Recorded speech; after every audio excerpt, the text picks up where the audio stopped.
What's going on, you guys? We back with another video.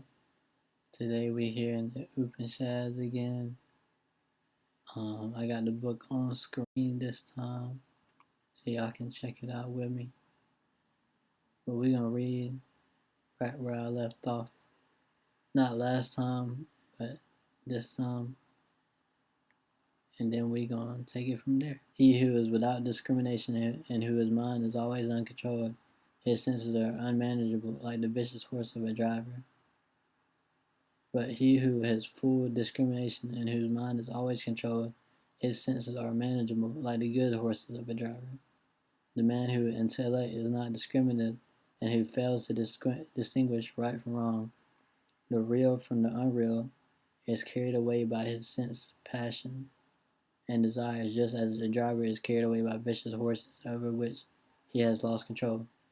But he who clearly distinguishes what is good from what is merely pleasant, and controls all his outgoing forces from running after apparent momentary pleasures, his senses obey and serve him as a good horse obey their driver.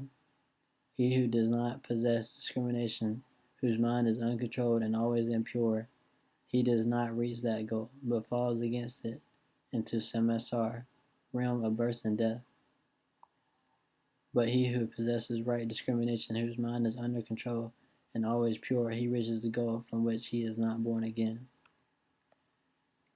So this is the difference between mortal and immortal, y'all. When you are connected with your higher self, you become an immortal being because you can connect into these different realms and realities because you project yourself into these places when you sleep and when you meditate and things like that. So we must be high vibrating beings, and we must be manageable and without discrimination. Like I said in the previous videos, all that leading up to this, we must do so we can escape the realms of birth and death and possess the right discrimination under control and always pure, being pure, reaching the goal from which he is not born again. We can be immortal in a sense if we follow these ways of living.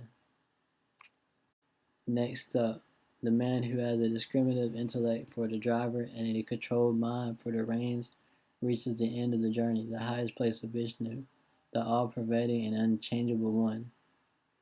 That's when you're one with yourself. You're a 33-degree non-ether, not non-ether, but you're a 33-degree high being, high intellectual being. A driver must possess first a thorough knowledge of the road.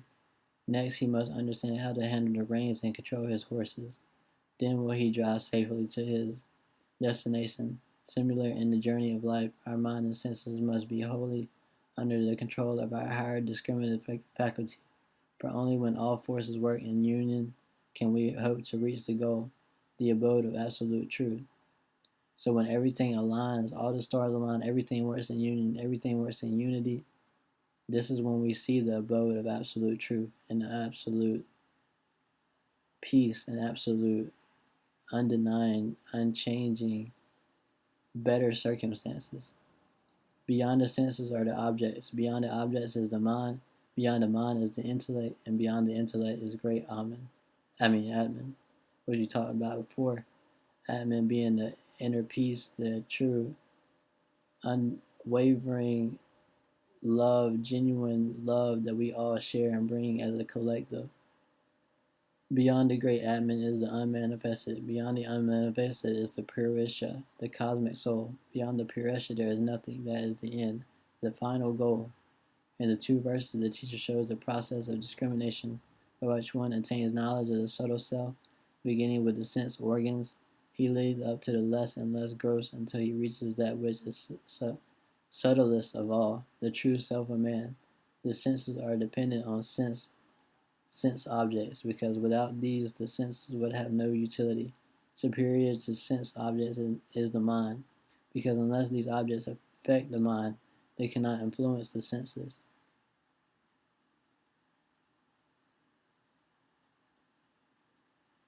Superior to sense objects is the mind, because unless these objects affect the mind, they cannot influence the senses. Over the mind, the determinative faculty exercises power.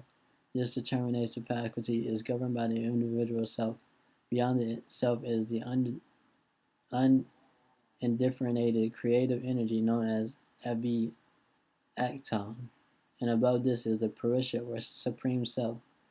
Then this there is nothing higher. That is the goal, the highest abode of peace and bliss. Like we said, the 33-degree alignment with your total unwavering self that we all can achieve through following Atman and following our creative energy known as Avayaktaman. I'm probably butchering this. And above this is the Purusha or Supreme Self, that there is nothing, which is us, higher. There is nothing higher. That is the goal, the highest abode of peace and bliss.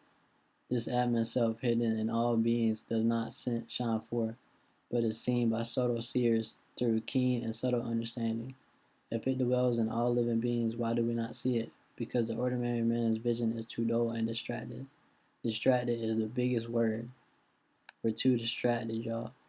We have to connect with our ancient roots and the ancient tongue and the ancient way of living to really connect back to these things. It is visible to those alone whose intellect has been purified by constant thought on the Supreme, and whose sight therefore has become redefined and sharpened. These needness of vision comes only when all forces have been made one-pointed through steadfast practice of concentration and meditation. Like I said, when we constantly meditate and get toward our higher self, we can see these things happen. We can see our true alignments. We can truly align with ourselves and our true self, who we came here to be, and not just who we're acting like. Because we all, through programming and through things like that, we're all acting like something that we didn't really truly come here to truly be. We have to connect back to our roots and connect back to who we truly are, to be who we really are and who we came here to be. But that about wraps it up, y'all. We're gonna connect back next video.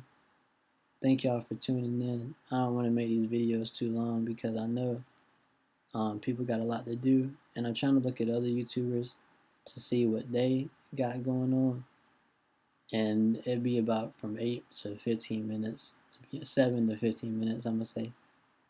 And so yeah, thank you guys for tuning in. Till the next video, peace.